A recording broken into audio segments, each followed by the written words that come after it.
Welcome to food X channel. இன்றைக்கி நம்ம என்ன டிஷ் செய்ய போகிறோம்னா சுண்டைக்காய் வச்சு ஒரு காரக்குழம்பு பண்ண போகிறோம். இப்போ இதை வந்து இப்படி நசுக்கி எடுத்து வச்சுக்கோங்க. இல்லாட்டி பொடியாக நறுக்கி ஒரு கப்பில் தண்ணி ஊற்றி எடுத்து வச்சுக்கோங்க. எல்லா சுண்டைக்காவையும் அதே மாதிரி பாத்திரத்தில் எண்ணெய் ஹீட் பண்ணிக்கோங்க. நல்லெண்ணெயாக இருந்தால் நல்லாயிருக்கும். தேங்காய் எண்ணெய்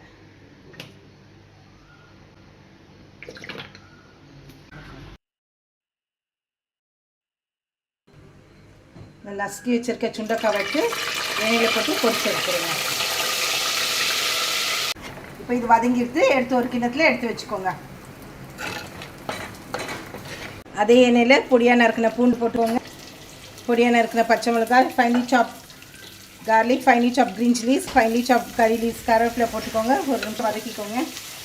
பொடியாக நறுக்கிற சாம்பார் வெங்காயம் போட்டுக்கோங்க. ஆட் சம் ஃபைனலி சாப் ஷாலட்ஸ், கொஞ்சம் உப்பு போட்டுக்கோங்க. நல்லா வதக்கிக்கோங்க. தக்காளி போட்டுக்கோங்க.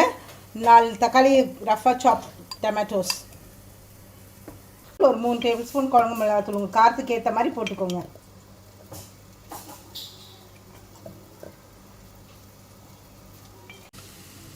இந்த பேஸ்ட்டு அந்த தக்காளி மிளகாத்தூள் இருக்குங்களா, வேணும்னா உப்பு கூட போட்டு அரைச்சிக்கோங்க.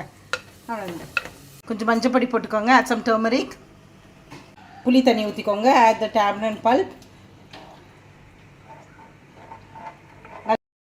சுண்டைக்காய் போட்ட தண்ணியை ஊற்றிடுங்க. தூக்கி ஊற்ற வேண்டாம், சீட்ஸ் எல்லாம் இதில் தான் இருக்குது. நல்லா கொதிக்க வைங்க. கொஞ்சம் எண்ணெய் ஊற்றி கடுகு, சீரகம், cumin சீட், மஸ்டர்ட், உளுந்து டால், மேத்தி சீட், வெந்தயம். நம்ம வதக்கி வச்சுருக்க சுண்டைக்காய் போட்டுக்கோங்க.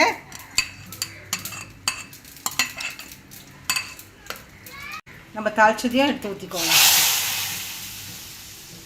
இப்போ நம்ம சுண்டைக்காய் காரக்குழம்பு ரெடி ஆகிடுது. நான் பார்த்துட்டு எப்படி இருக்குன்னு மறக்காமல் கமெண்ட் பண்ணுங்கள். ஃபுட் எக்ஸ் சேனலுக்கு லைக் பண்ணுங்கள், ஷேர் பண்ணுங்கள், சப்ஸ்கிரைப் பண்ணுங்கள். கூடவே அந்த பெல் பட்டனை ப்ரெஸ் பண்ணிடுங்க. தேங்க்யூ.